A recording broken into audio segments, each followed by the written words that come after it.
And the only way that you can be pleasing to God is if you hear the word and you agree with me and you do what I'm commanding you to do. That is, be what God originally intended for Israel, what He's telling her way back in the beginning. That He wants a nation, that is, a brotherhood. Those who are bound together because they agree. Not with the animal that's telling them they need to get more for themselves, but with this voice of this Father, the living Word that's speaking to them, to you, and telling you what's real and what's not real. Telling you what's important and completely unimportant. Telling you what God wants. God wants sons and brothers. Brothers to each other and sons to Him. True sons. Sons who do His will, His purpose, instead of their own. Instead of the animals. Instead of the devil's purpose. The snake's purpose.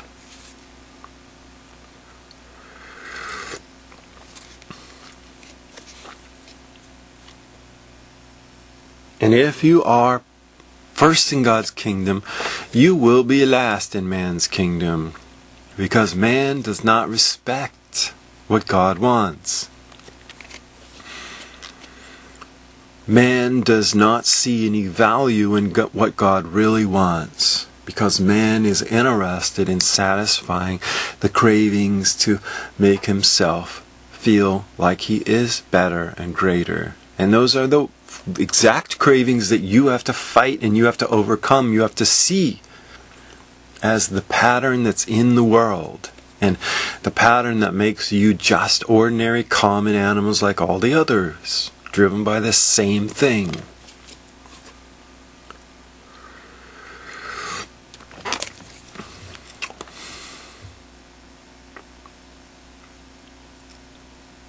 That's the message. It cuts against what's in man. Truly, what Jesus did for His disciples, washing their feet, being that servant,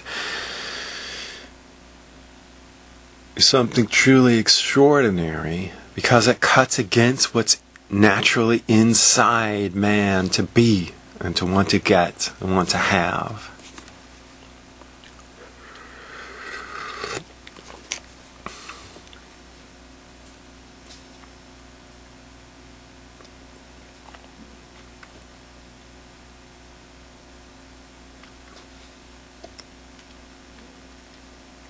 That's what all the words point to.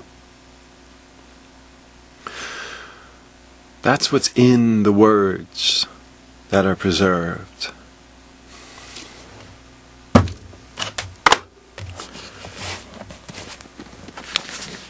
That's what's in here. That's the message that's being spoken throughout. Not something that a certain group owns. Which is what it got turned into. Which is what it is today. Back again to the same thing that the Son confronted. The same thing that evolved in Israel is what has evolved in the world. In the world of man. Man does not get the message. Man does not understand the secret message. He makes the words of Jesus into theories and rules that he controls others by. He claims to own this book. We know what these words say and we own these words. So if you want to go to heaven, if you want to be in the kingdom, then you have to listen to what we say because we own these words. We know what these words say. You have to agree with us if you want to get anything.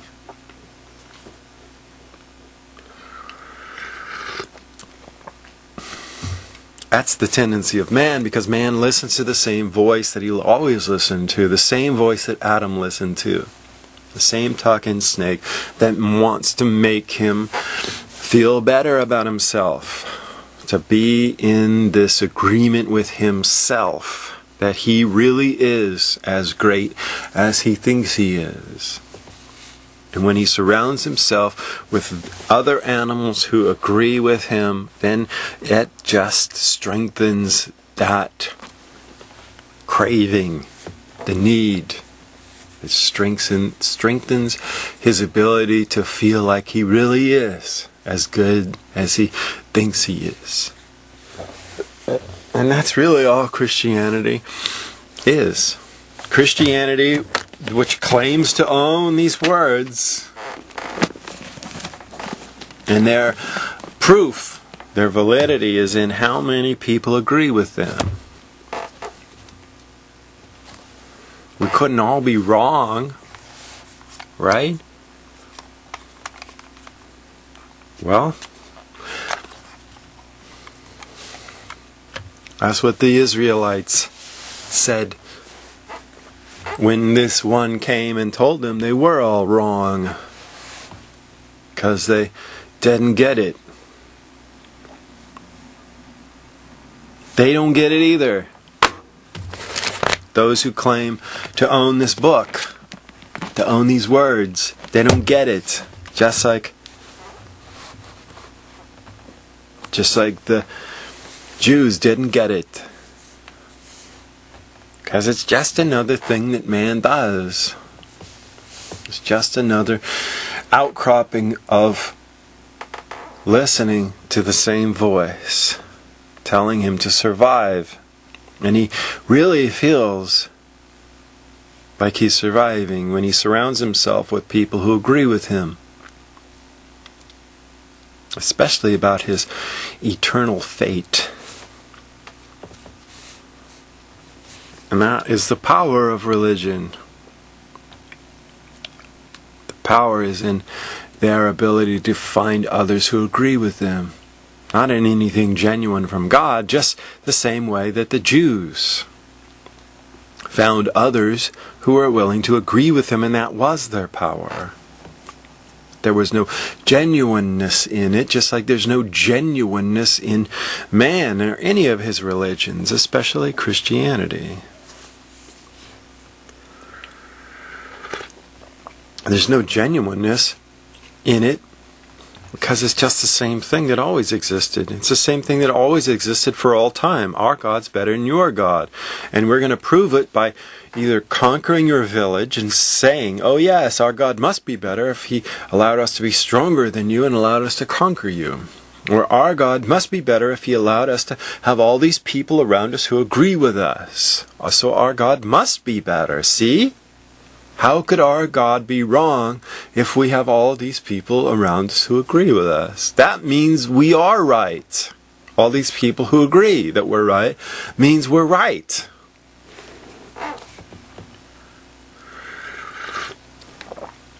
Didn't mean anything when the Son told them they were wrong. Doesn't mean anything now. Human agreement is just that. There is no real, genuine power in it. It's just an animal thing. It's just an animal process. It's the same as all the other animal processes. It's the same thing that happened in the garden.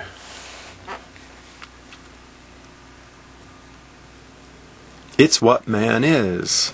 Conspiring together to agree that they really are able to be good, that they really do deserve to be able to know good from evil, that they really do deserve to be like gods.